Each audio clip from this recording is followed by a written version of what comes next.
Hi, my name is Siwela Setshogoe. I'm the founder of Lefata Engineering.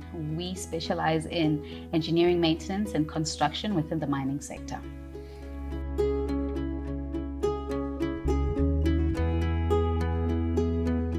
How did you become an entrepreneur? Like, why are you not just becoming a worker in a company? Why did you decide to do your own thing? To be honest, it wasn't really a thing of something that I really thought about very hard. The reason for that is because it's not something that I was necessarily exposed to as an option.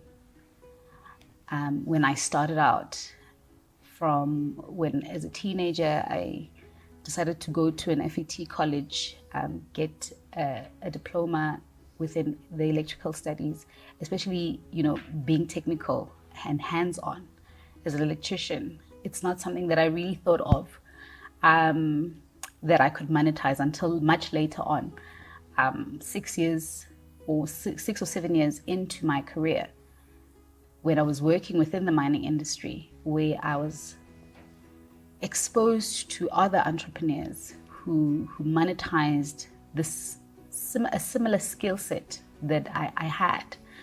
And I saw it as a viable option when I was dissatisfied as an employee. You're working in the industry as an employee. You're exposed to other entrepreneurs.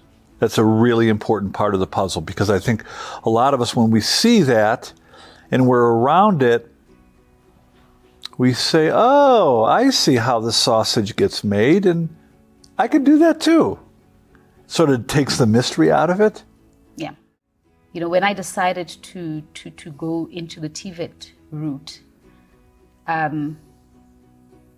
it's something that I was never pushed into. It's something that I discovered on my own as an option. And when I told my mom, she was supportive of me taking that route, even though it wasn't the conventional route. Right. And she always said something to me, and she said, if you have a skill, a physical skill, you will never go hungry. And her support helped me to be confident within that space. Yeah, specifically a male-dominated space. Absolutely. Yeah. That's an important part of the puzzle. What would you say to a young person coming out of TVET school who jobs don't exist, or they're very, very scarce jobs? What would you say? Well, I would say that the first thing that they need to focus on is making sure that they have the skill that nobody can take away. So if it means that they should volunteer to have that skill, that's what they should do.